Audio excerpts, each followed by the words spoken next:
ela já está praticamente pronta para ser votada. Passo a palavra agora, por 20 minutos, à senhora Marisa Abreu, representante da Confederação Nacional dos Municípios, CNM, e que vai falar de pé ali como professora. Professor é professor sempre, né? Boa tarde, eu queria agradecer o convite.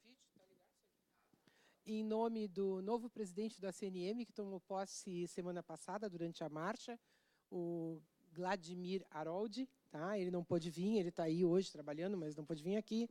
E queria cumprimentar os deputados presentes, a deputada autora da PEC, os dois meus colegas de Secretaria Estadual de Educação, que fomos secretários juntos, e o Fred, que está aqui pelo Concede, o Alessio. Eu também já fui presidente da Undime do Rio Grande do Sul, eu já passei por tudo um pouquinho, os colegas da consultoria. E, começando, eu diria o seguinte para os senhores, tá? Nós queremos reconhecer a importância da apresentação dessa proposta de emenda constitucional ainda em 2015, da formação dessa comissão e dos debates que vêm sendo desenvolvidos aqui. Porque a gente, se há, né, deputada Raquel, esse razoável consenso, talvez algum procurador de Estado, algum secretário de Fazenda não goste, mas no debate público há um relativo consenso da importância do Fundeb se tornar permanente, nós temos que aproveitar esse espaço para aperfeiçoá-lo, não simplesmente reproduzi-lo tal como ele existe. E a gente mostra ali, a gente tem acompanhado reuniões do Concede, Seminário Internacional do Concede, o TPE, junto com o BID, tem um comitê trabalhando com isso, né? E na CNM, por demanda do antigo presidente, do prefeito Paulo Zukovski, a gente criou um GT de financiamento. E, na semana passada, que foi realizada a marcha, teve marina temática sobre isso. Entre as 5 perguntas feitas para os candidatos a presidente, a da educação se referia ao financiamento da creche, ao Fundeb, Alessio, né? Então, há um debate importante acontecendo. Alguns não sabiam do que se falava, né? Então, subiu na mesa o Fundeb, como a gente diz, é impossível que durante a campanha presidencial e nos estados isso não seja discutido, que é muito bom para a sociedade brasileira, né? Agora, deixa eu manifestar uma posição, que é uma posição consensuada com a diretoria da CNM, definida por ela, sobre quando votar, né? A nossa compreensão é que, no presidencialismo brasileiro, o legislativo funciona, e é correto que seja assim, como portador das demandas da sociedade em direção ao executivo. E nem sempre elas são exequíveis, né? E em momentos eleitorais, ainda mais eleitorais como esse, que nós vamos ver agora, parecido com o de 2014, essa tensão se potencializa. Não por acaso o piso nacional com o critério de reajuste que a gente sofre até hoje foi votado às vésperas da eleição de 2008 e o Ministério da Fazenda solicitou ao presidente Lula que vetasse, ele não vetou, mandou um projeto de lei uma semana depois, para a gente ver o nível de complexidade que um momento eleitoral traz, e o próprio Plano Nacional, com os 10% do PIB, com uma série de questões que, até a hora, estão aí sem nenhuma viabilidade de cumprimento, né? Então, a posição oficial da CNM é favorável à total discussão da PEC esse ano, tudo que puder fazer enquanto o cenário político permitir, mas que a votação seja em 2019 e de preferência que a discussão da lei de regulamentação já comece em 2019, para a gente não viver aquele atropelo que foi a medida provisória de regulamentação do Fundeb, né? Os consensos são esses, né? A importância do Fundeb como efeito redistributivo interestadual e a redução das desigualdades entre os estados devido à complementação da União, e também há um consenso da necessidade de que ele seja permanente e que ele tenha aperfeiçoamentos para promover a equidade e qualidade da educação básica pública brasileira, potencializando o efeito redistributivo e aumentando a complementação da União ao fundo. O que pode não ser consensual é o percentual do aumento, mas que queremos aumentar, talvez só alguém no Ministério da Fazenda não concorde, né? Também é relativamente consensual, embora aqui, deputada Raquel, deputada Dorinha, em várias audiências tenham aparecido outras propostas, por exemplo, tirar parte do FPM, botar os impostos municipais, botar 25%, tudo isso apareceu também. Mas há uma relativa consensuação, aí, um consenso de que deve-se manter os fundos com a mesma cesta de impostos, manter a matrícula da educação básica pública, com certeza, Alessio, com as suas preocupações, mantendo a creche, mantendo a EJA. Eu diria que, aceitando o direcionamento desse recurso público só nas condições que existem hoje, que são as conveniadas de educação especial e de educação infantil, né? Não mais do que isso, deixar assim como já temos essa experiência. Potencializar o efeito redistributivo, ampliar a complementação. O que a CNM agrega nisso aí? Que também é um assunto que já vem discutido várias vezes. Ampliar a complementação da União, sim, mas a gente tem que fazer de forma viável e gradual. Olha, senhores e senhoras, eu particularmente tenho uma preocupação muito grande que a gente faça coisas cumpríveis. Por exemplo, essa discussão de hoje de manhã, deputada. Nós colocamos na lei de regulamentação do Fundef um cálculo para a complementação da União ao Fundef que ninguém cumpriu. Foram 9 anos de Fundef, 5 do presidente Fernando Henrique, 4 do presidente Lula, e ninguém cumpriu. Que desrespeito à lei. E que imbróglio com esse conjunto de ações judiciais hoje. Quer dizer, é melhor a gente ter pé no chão e colocar coisas cumpríveis. Os 10% que foram colocados como complementação da União ao Fundeb foram cumpridos. E não por acaso, deputados, eu entendo que está fora da emenda constitucional do teto, porque essa complementação está vinculada ao crescimento da receita e não ao crescimento da inflação. Se a receita tributária geral do país, a contribuição de estados e municípios crescer, a complementação da União cresce. Se decrescer, porque nós estamos numa recessão horrorosa, decresce também. A vinculação da complementação está à receita, portanto, ao crescimento do PIB da economia, e não à inflação, né? Nós achamos que, por isso, a nossa preocupação de colocar na Constituição um percentual de complementação que tenha simulações e dados que comprovem que é viável, porque só falta botar isso na Constituição e depois não cumprir. Aí vai ser um desastre geral, tá? Simplificar as ponderações, das 19 ponderações de etapas e modalidades que existem hoje, e potencializar o efeito redistributivo também nos recursos intraestaduais. Que aí, me desculpem a franqueza, eu acho que a proposta do substitutivo é tímida, porque ela só propõe mais efeito redistributivo na parte acrescida da complementação da União. Nós estamos propondo mais do que isso, inclusive com base nos dados que têm sido produzidos aqui pela CONOF, pelo Cláudio Tânia, etc. Nós queremos mais efeito redistributivo também entre os recursos internos dos estados, entre o governo estadual e seus municípios. Ah, mas alguém vai perder. Bom, mas não tem efeito redistributivo sem alguém perder. Se a gente raciocinasse assim, a gente não teria tido nem Fundef, nem Fundeb. O problema é mostrar quem perde, quem ganha e qual é a justiça social desse fenômeno. Como é que estamos hoje? Hoje nós temos 10% da receita da contribuição de estados e municípios para fundos estaduais. São aqueles 9 estados lá, né, Fred, que estão com as ações aí de cobrança das diferenças. Qual é a proposta do substitutivo? Vejam se eu entendi direito, por favor. É 30%, sendo 10% no mecanismo atual, com a variação do valor aluno-ano do Fundeb, e 20% para entes federados, de acordo com o valor aluno-ano total. Seria 15% no primeiro ano, e depois, ou seja, no primeiro ano de saída, 10 como está, 5 já no critério novo de redistributivo, depois mais 15 somados ao longo de 10 anos, 1,5 por ano, no critério novo. Qual é as nossas 3 questões a considerar? Que a CNM está propondo que se discuta, ela não está fechando posição sobre isso, ela quer, junto com os senhores da Câmara, do Congresso, junto com o TPE e com o BID, ter mais simulações para poder definir posições, tá? Por que toda a complementação da União não pode ir direto por critério para os entes federados e tem que se fazer essa partição da complementação da União, uma parte como é hoje e uma parte no critério novo? E segunda coisa, qual é a origem dos recursos para aumento da complementação da União? Nós queremos que seja dito de onde é que vai sair esse dinheiro, como é que a gente vai contar com esse dinheiro. E que simplesmente não seja uma simples redistribuição de dinheiro dentro da própria educação. Algum acréscimo tem que ter de recursos para a educação pública brasileira. E em relação à creche, Alessio, um assunto nosso dos municípios, né?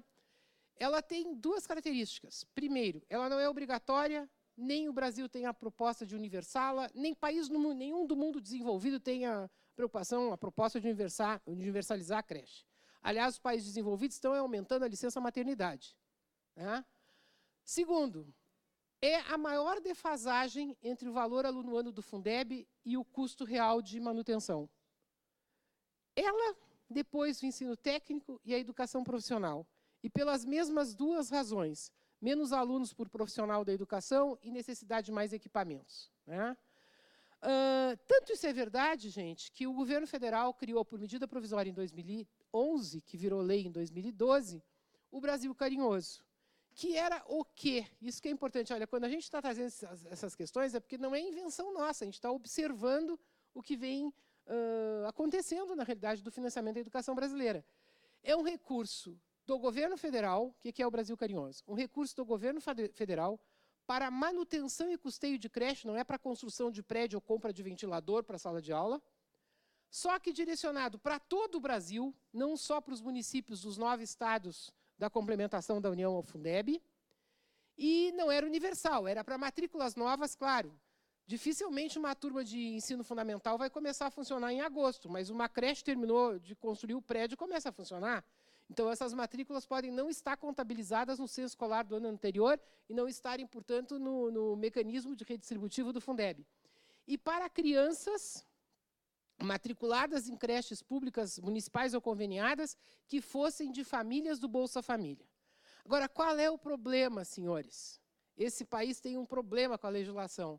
Isso foi criado por lei, aí, por medida provisória, foi modificada no Natal, na véspera do Natal de 2015, regulamentada por decreto e resolução do Conselho Deliberativo do FNDE, no dia 29, e o dinheiro, no dia 1º de janeiro, passou a ser metade do que estava previsto pela regra anterior. Assim, não há pacto federativo que funcione, não há equilíbrio, não há como o prefeito administrar o seu município. Ele faz um orçamento contando com o dinheiro, aí o governo federal vem e reduz a metade o dinheiro de um dia para o outro. Né? Não tem como. Então, o que a gente está demandando, Alessio? A CNM está defendendo? Que tem que ter um tratamento diferenciado para o financiamento da creche. É um recurso por fora ou é um percentual da complementação da União direcionado diretamente para isso? Né? Por exemplo, o ex-presidente Paulo me disse que tem que botar na Constituição, porque na lei eles não cumprem. Os 10% da Constituição eles cumpriram.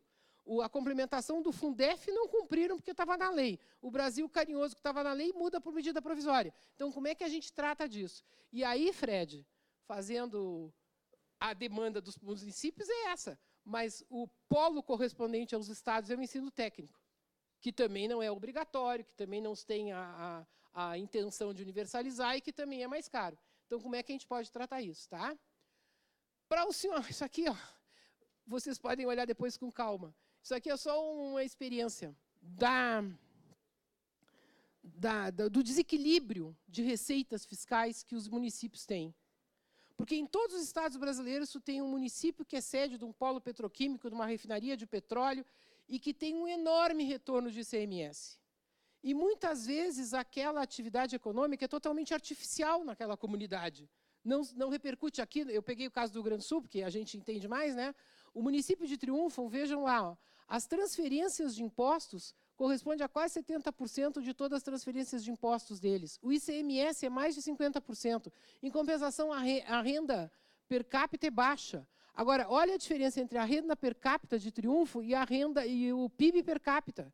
Só que aquilo não reflete em qualidade da educação daquela população, até porque quem trabalha no polo petroquímico, ganha salários altos, tem alta escolaridade, mora em Porto Alegre, vai de ônibus diariamente para lá. Aí tu tem um outro extremo, a cidade de Porto Alegre, a capital, 53% da receita de impostos são os 3 impostos municipais. O maior imposto municipal de Porto Alegre é o ISS-QN.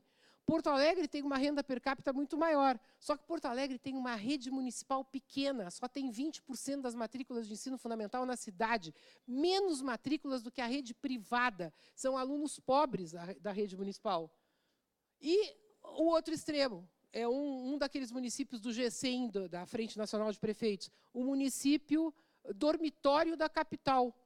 A maior receita dele é o FPM, as transferências correspondem a 70%, dentre delas o FPM, tem uma renda per capita, olhem a diferença de PIB per capita, Triunfo é 215 mil, Porto Alegre é 39 mil, Alvorada é 7 mil.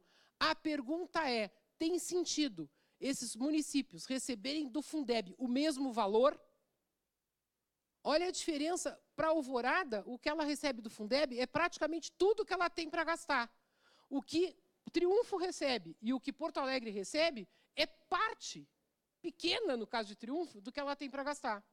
Então, tem sentido isso, que equalização pela metade. É aqueles teus dados, Cláudio, de qual era a diferença sem Fundeb e de quanto continua sendo a diferença com Fundeb, né? E, aliás, o maior de todos é Pinto Bandeira, no Rio Grande do Sul. Então, em relação ao substitutivo diretamente, deputado Arinha, aspectos positivos. A ação redistributiva em relação às suas escolas, isso tem como princípio da LDB só para os municípios e não tem sido implementado. Então, é legal colocar na Constituição e colocar para todos.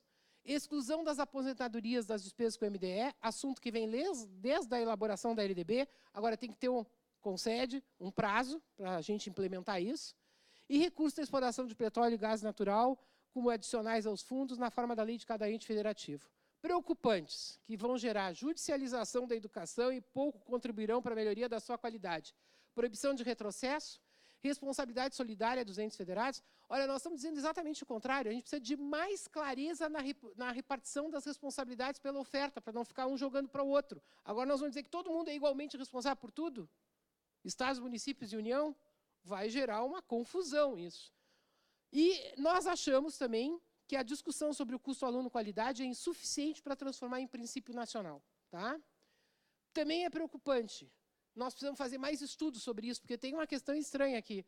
Antes era 60% dos profissionais do magistério, agora passa para 70% profissionais da educação básica. Bota mais gente na folha de pagamento? E vejam o que foi dito hoje de manhã aqui, né? Tem municípios que estão gastando 120% do Fundeb na folha de pagamento. Claro que isso tem a ver também, né, como tu já disseste, com o critério de reajuste do piso. E essa questão também de alterar a lei de responsabilidade para compatibilizar esses gastos com o pessoal da educação. Por fim, nós queremos defender o seguinte, que para além do novo Fundeb, o novo Fundeb, com as características que a gente quer pactuar aqui no Congresso, tem que estar inserido numa discussão geral do financiamento da educação brasileira. Por exemplo, nós estamos defendendo, e tivemos participação numa audiência aqui no dia 24, semana passada, maior função redistributiva da União nas transferências legais. No PNAT já não é um per capita igual para todo mundo, tem um contínuo de dados a partir de um fator de necessidade dos municípios que considera 4 elementos. População rural, área geográfica, vulnerabilidade da população e IDEB. Nós queremos também que os valores diferenciados que os valores do PNAE e do PDDE também sejam diferenciados. Ou seja, a União tem que continuar fazendo a sua função supletiva, recursos para todos, não só para os mais pobres, mas diferenciar o per capita conforme o nível socioeconômico dos alunos das redes de ensino. Garantir reajuste anual dos programas suplementares, esse pacto federativo não dá. Quer dizer, o dinheiro da merenda e o dinheiro do transporte, o governo federal reajusta quando quer e do jeito que quer, ficou há 10 anos parado. Em compensação, quando é para os governadores e prefeitos pagar, o PIS tem que reajustar todos os anos com critério acima da inflação. Não dá para ser assim, né? Limite dos recursos federais para transferências voluntárias e passando parte delas para a complementação da União ao Fundeb ou para as transferências legais. Redefinição do critério de reajuste do piso e recursos federais, tem até um projeto da deputada Arinha sobre isso, para a integralização do valor do piso do magistério para todo mundo que precisar, não só para quem recebe complementação da União. E, para concluir, a importância da gente prestar atenção, né, deputada, e eu sei que vocês já fizeram a proposta, inclusive, de conversar com a Comissão de Reforma Tributária, com o que está acontecendo na reforma tributária, porque tem coisas, alguns economistas aqui nessas audiências chamaram a atenção.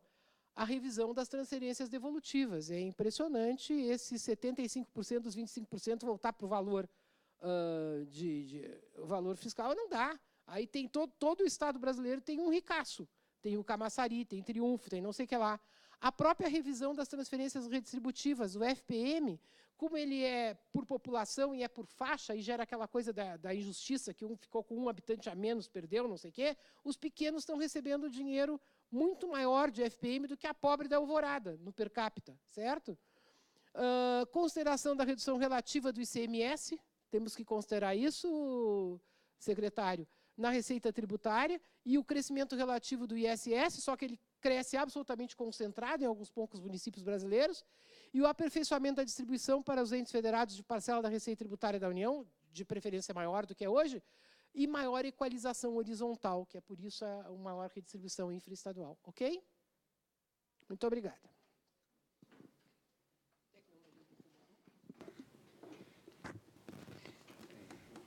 Agradeço à senhora Marisa Abreu, representante da Confederação Nacional